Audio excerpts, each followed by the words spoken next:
Good morning. I hope you are good. It's Friday, so I believe all is well on your side. Yes, it is on my side. And of course, today we have a lot lined up for you, so you don't have to go anywhere apart from just getting into your phones and start tweeting #GBS Morning Extra. That's on Twitter, Facebook, and Instagram. And of course, 21144. That's our SMS line. So keep the messages coming. Remember, it's all about fun. It's Party Friday, so don't have to go anywhere, but just remain here. But first of all, let's look at news updates before we start our Entertainment Friday. And we started the UN summit where President Uhuru Kenyatta and UN Secretary General Antonio Guterres have urged African countries to focus on funding and political goodwill in the fight against terrorism.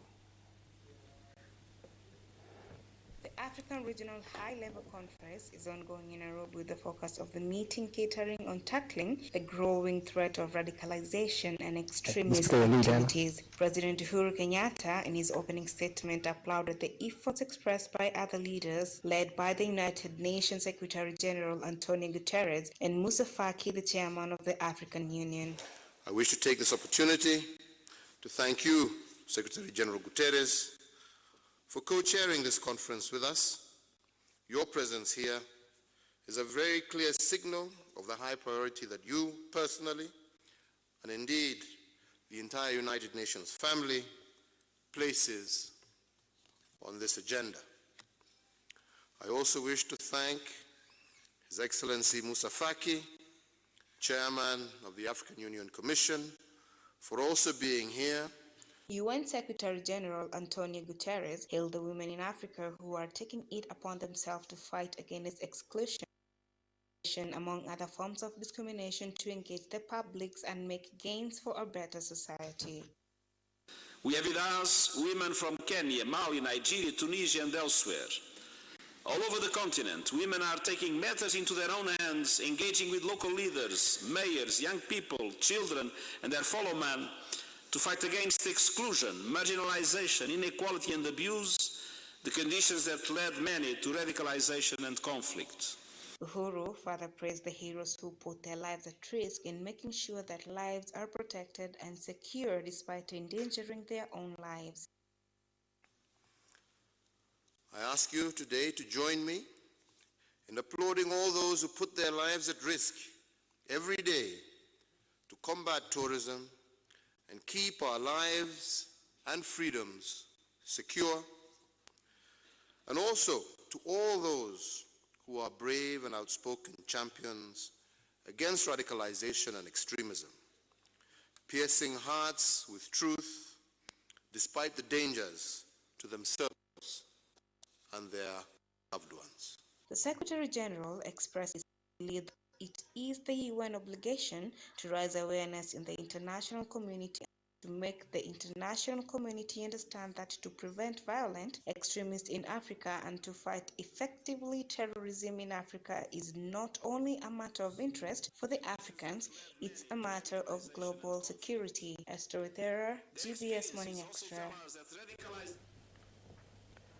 An independent commission has postponed the recruitment of a new CEO after the courts pushed the case opposing the move to next week. The case challenging the recruitment of the next Independent Electoral and Boundaries Commission CEO was moved forward. Presiding Judge Bairam Ongaya directed parties in the case to file and serve their submissions. Meanwhile, the court maintained that the order stopping the recruitment of a new CEO remained in force. The Commission said that the process of recruiting a person to replace former IEBC CEO Ezra Chiloba has been transparent and beyond reproach. The Commission Chair Wafula Chebukati, while asking the court to dismiss the case challenging the process, said that the case is malicious and frivolous and ought to be dismissed. Reporting for GBS Morning Extra, Sharon Maloba.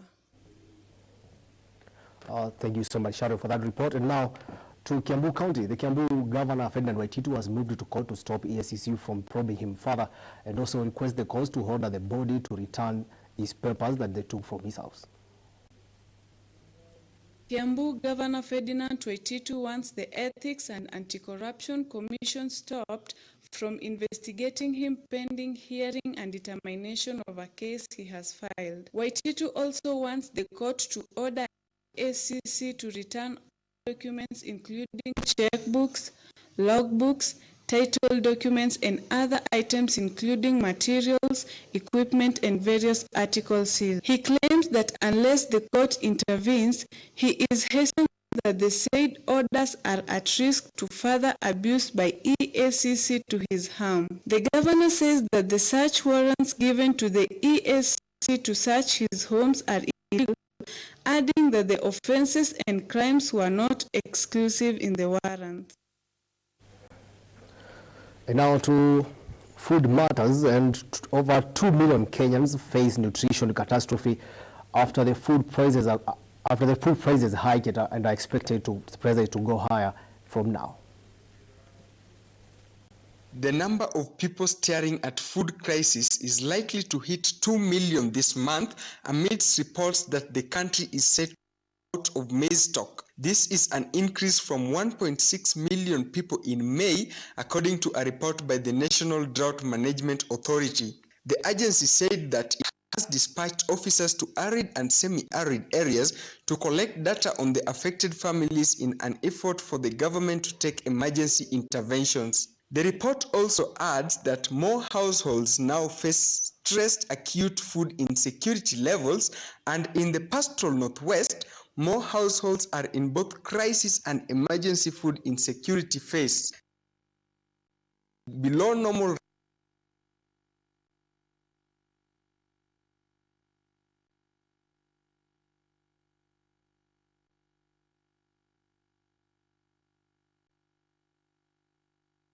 Garissa, the food shortage has been attributed to the drought that affected food production in several parts of the country. The report comes as Tegemeo Institute of Agricultural Policy and Development, a public think tank, told the government for importation of maize to avert a major food crisis in the country. The institute said that the importation of the cereal will help shield consumers from ravages of drought and at the same time avert a defective subsidy program like the one in 2017. Already, in the last 2 weeks, retailers have adjusted the price of a kilogram packet of flour to 120 Kenyan shilling, up from 90 Kenyan shillings. Latest Ministry Agricultural Bulletin indicates that late rains onset, poor distribution, and erratic rain patterns affected the crop planted early in most parts of the country. It notes that planting was delayed in some parts of the country, and this is expected to cause a reduction in total production. Emmanuel Ouma, Gbs Tv. And good news to local producers, as the local manufacturers are said to benefit from the new intra-Africa trade pact that will open windows for local traders to trade the whole of Africa. Local manufacturers are likely to benefit immensely from a newly implemented Africa-wide trade pact that provides access to a bigger market for their goods. The African Continental Free Trade Area Protocol, launched at the African Union Summit in Niger on Sunday after 5 years of deliberations, provide a single market of goods and services for 1.2 billion people with an aggregate domestic product of 200 trillion Kenyan shillings. The adoption of the historic 55-nation agreement makes the whole continent a single market. Protocols will be aligned such that a Kenyan farmer can export avocado to Egypt duty-free, just as a Rwandese will be able to buy coca from Ghana. Kenyan manufacturers and exporters are upbeat that the trading bloc will be a boom for the country's trade. Export Promotion Council Chief Executive Officer Peter Biwott said that African-wide trade, if well planned, could double the country's exports, thereby eliminating the 1.5 trillion Kenyan shilling gap between exports and imports. Biwott added that the government has a robust plan to make export trade efficient for existing enterprises as they recruit and train new ones in collaboration with the county governments. This is in a bid to scale up the range of products beside improving the manufacturing sector as a pillar under the Big Four agenda. Earlier, Kenya Association of Manufacturer Chief Executive Officer Phyllis Wakia said that the African Continental Free Trade Area Agreement provides an opportunity for Kenya to become a manufacturing hub for Africa that needs to be harnessed. Emmanuel Ouma, Gbs TV. And that's all we have this morning for news updates. But being on Friday, we don't want to talk a lot. We just want to go straight to the entertainment. But first, let's look at the dailies. I started the Daily Nation. Daily Nation talking about how gamblers now have been given 48 hours to withdraw bet money. The government gives gamblers 2 days to withdraw cash from betting wallets or lose it. The commercial banks and Communication Authority enjoying the renewed move against betting firms.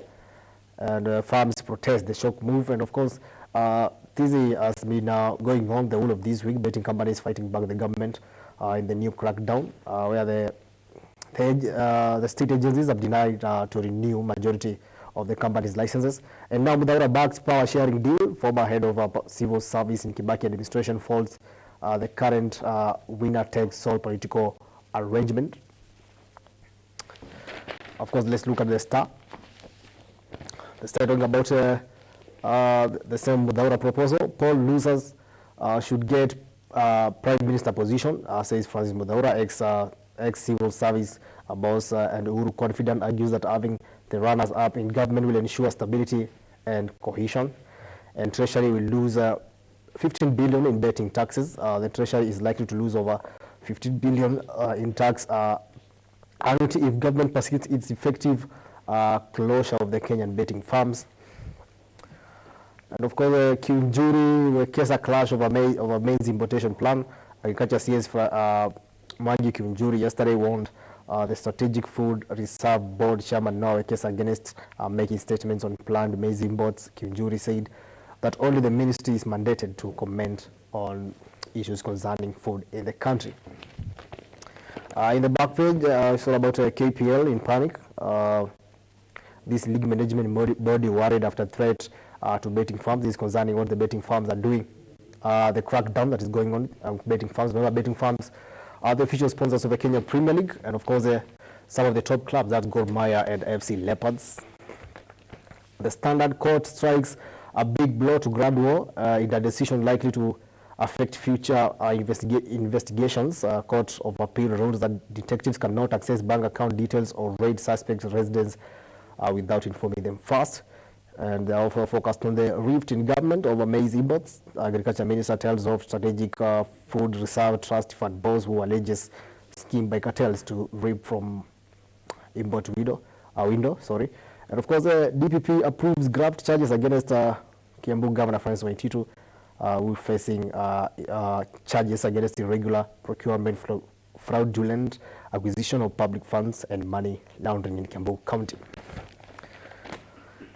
In the back page, it's all about AFCON. Algeria beat Ivory Coast to reach Cup semi-final. Experienced striker Wilfred Bony and midfielder Syria D missed penalties in the shootout as Algeria sealed 4-3 victory over the Ivory Coast.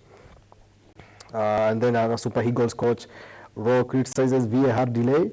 The Nigerian coach, that is Gennard Rowe, could not resist dig at the VAR system that has been faulted for many mistakes in the AFCON. And let's look at what the Pulse has this morning. And the Pulse is talking about he has children from previous ties with Tanzania and Uganda, but they are now, so he has finally found love in Kenya, where his sweetheart is already 7 months pregnant. This is another very interesting story here about the entertainment industry in Kenya. And of course, you can grab your copy, a copy of the Standard today, and also be able to enjoy and to read more about these stories. And of course, that's all we have in a newspaper review. And of course, being on Friday, we have an artist in the building. Good morning. Good morning. How are you? Thank you. Could you please introduce yourself? I'm an artist. Doing portraits for now, but I explore. Okay. What exactly do you do apart from, is it, what types of portrait do you do? Pencil portrait, Okay. biro pen sketch. Yeah, but I only have pen portraits with me. Okay, we need to see them. Can you please show us? Of course. I even have one for you. Which one? This one. Wow. I didn't expect this anyway. Thank you so much. Oh, exactly, this guy looks like me anyway. It's you. Thank you so much. You're welcome. And I cannot complain. Let's have a look at the rest. Okay, there's this one, water dripping of face. Okay. Hiyo itajishikilia. Okay.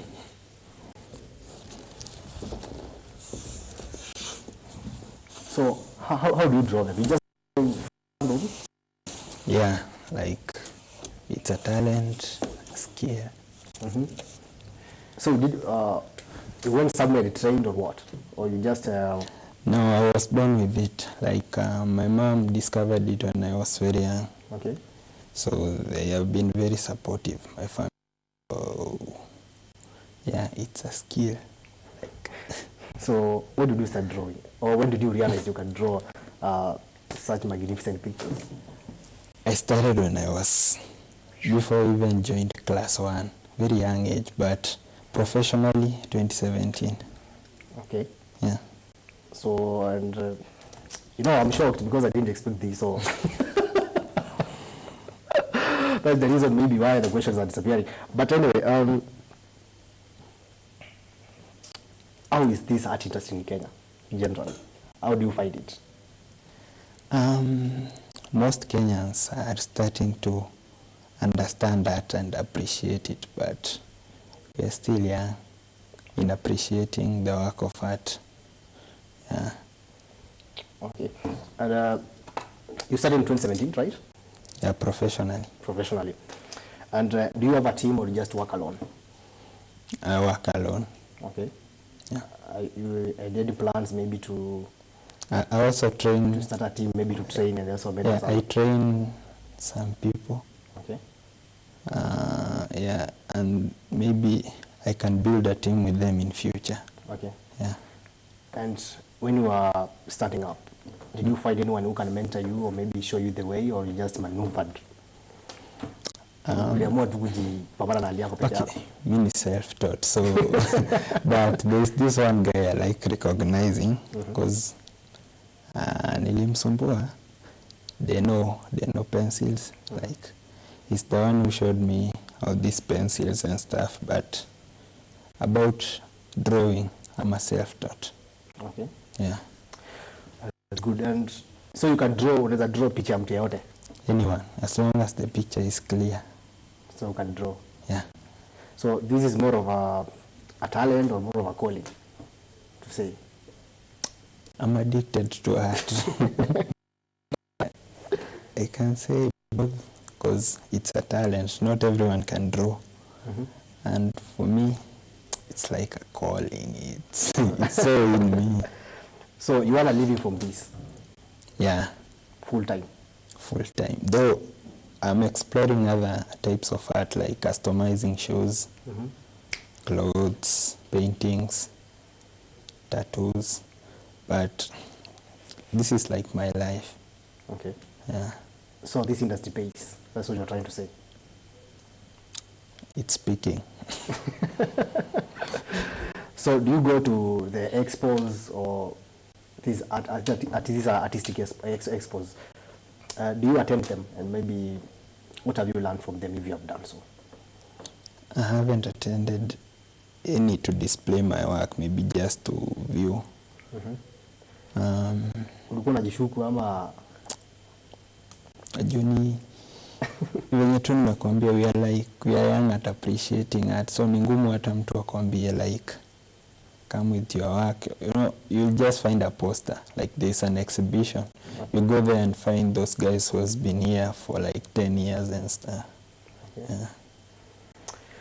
And how much is that in one portrait? Yeah, there is like that one goes from 3,000 one person. Unaweza tuonyesha hiyo pia? Naweza inua tu. Rihanna. So 3,000 one person, 5,000 two people. Inaongezeka na watu. So unaweza draw kitu kama group photo hivi. Yeah, I've done some few. Hebu hiyo mwingine ni nani? Huyu ndio nimeona pale backstage. Niliambiwa. Yeah, our producer. Yeah. Okay. That's nice, man. Thank you. Kuna plan gani going forward? Nataka like Kenya tufike place where even those other countries can be even attending our own expos. Like I want to build like a community of art. All these young artists. I was not like many of these people found in the art industry. They were very discouraging and stuff. Okay. So I want like to build these young artists to know they can make something out of themselves. Okay. Yeah.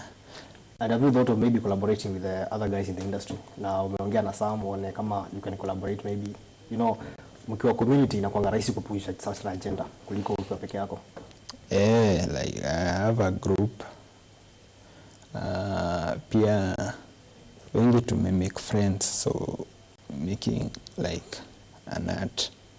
Utasikia msee amekwambia like Sam, niko busy, you can come and help me do this one.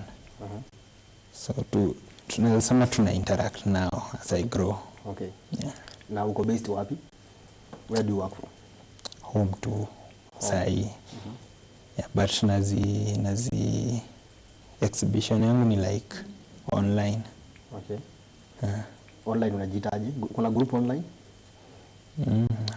Unaweza cheki Pencil at Sam on Instagram, Facebook, Pencil at Sam, Facebook page pia Pencil at Sam, Twitter, The Art Genius.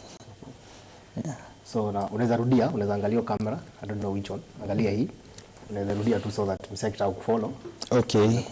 Instagram ni Pencil at Sam, Facebook Pencil at Sam, Facebook page Pencil at Sam, Twitter The Art Genius. Okay. Yeah. Kuna nini wameka your contact ziko hapo? Ziko kwa kila platform. Okay. Yeah. So mtu anaweza kupata tu. Mimi naweza nipata tu. Okay. Yeah. Na let's say challenge you face so far. Challenge. Yeah, najua ni mob lakini you can highlight some. Ningani ngone yenyewe hii ni big challenge, nikipita tu hii nitakuwa nimepata breakthrough. Okay, the biggest challenge sahi kwa art industry ni kujaribu kuelewesha watu wadhea hii kitu. Cause msee atakuja kuambia like, okay, mbona unanichaji 3K while ni penseli tu na paper, no? Anaanza kuambia hata frame itajiwekea and stuff. So they don't understand the hours tunaspend hapa, sleepless nights. Yeah, that's the biggest challenge so far. Like how long inakutaka kuchora picha kama hii ya Anthony Omasho? Hiyo ni ndogo, ili ni take maybe 3 hours. Wow. I'm fast, I know. Yeah, najua. Si kidogo But I'm fast compared to other artists. I'm fast. So 3 hours ndio unasema the fastest kumaliza? Yeah. But okay, inalingana na details. Color art of course takes me more time than black and white art. Okay.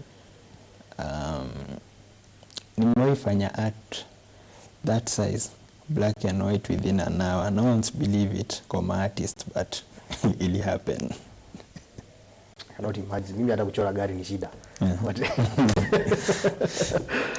na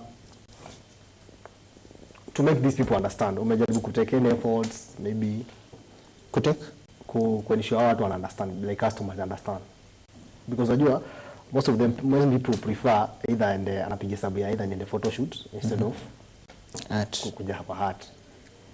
Nayo ni ngumu kuconvince mtu like okay, kuna wenye wanaelewa hiyo, nimesema tu tuna appreciate pole pole. Kuna watu wanajua the worth ya art. Jua kuna siku unajua mostly ukipeana picha yako uchoro unapeananga ile ulikuwa maybe a happy moment or something, so it will never fade away. Okay. Yeah. Na unaweza rudia tena prices zako. Picha kama hii ni how much? A4 ni 2000 one person. Panda hivyo tu. This is a 3 na 3000. Kuna kubwa ya hii singebeba A2 starts from 6k depending on details. Yeah. Okay. Na unachora tu picha za watu ama you can draw anything? I can draw animals, places. Yeah. And as I said, bado na customize shoes like Nike Air Force. Yeah. Nike Air Force na ni venye singezibeba pia. Or like una customize kiatu like una okay. Art kwa kiatu. You know, kind of shoe ama yeah, you know Nike Air Force mingi zinabewa zikiwa color white, pure white. Yeah. So you can tell me I pick maybe your favorite show or something, nikuwekea kwa hiyo kiatu. Yeah, so at 2k that is ka kiatu umekam nayo. Okay. A new shoe. Hey, that's nice.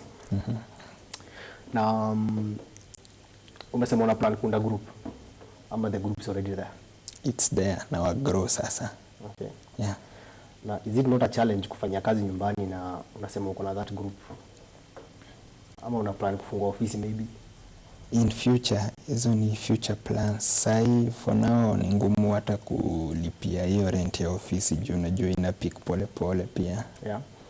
So maybe in future I'll own an exhibition or something. Okay. Yeah. Wazee, asante sana for coming. Okay. Tunashukuru sana. Yeah. Na naweza kupatia kamera moja hapa uongee na wasee wako interested maybe kupata your work. Like unaweza rudia tena pia vile msana anaweza kupata kutaka. Okay. Na maybe unafanya deliveries maybe outside Nairobi? Yeah, like any place uko itakufikia but extra cost kiasi. Sawa. Yeah. Sawa, unaweza tumia hii kamera? Yeah, pencil at some platform zote. Twitter ndio the Art Genius. Zongelesha wasanii wa the young ones. Okay, most of you mnakam na ile mentality like we should be in a competition. Okay. But I think we should be here to inspire each other. Okay. This is art, not a rap battle. Like, okay, as I said, mi pia mi nilidiscouragewa nikiingia, and I don't blame them. Ni venye unapatanga uko crowded, like if I post something, many guys wenye watani inbox ni wenye wanataka help, so like vitu zingine tu inabidi tu mwambie angalia YouTube. No, akwa venye msee atakama kwambie unaweza niundia clip ukichora unitumie. Hizo ziko YouTube. So maybe itaonekana nikaa naringia msee the same way niliona naringiwa. Okay. Yeah, young artist. So unasema like this is not a competition? Yeah, we are here to inspire. So mtu afai kutake kama competition, like mtu akuja like kama any threat? Hapana. Okay. Sasa unaweza pena namba zako za simu maybe? Yeah. 073771257. Rudia. 073771257. Okay. Asante sana for coming. Okay. Tumeshukuru sana. Na tutakuinvite tena. Okay. So with the time alafu next time pia tuletee hiyo nini ya kiatu. Lazima. I need to see it. Okay. Okay, that is it for now. We are taking a breather. We'll be coming up with sports next, and of course tuko na wasanii kwa nyumba. So and one of them is dropping a new video. So I don't think you can miss that.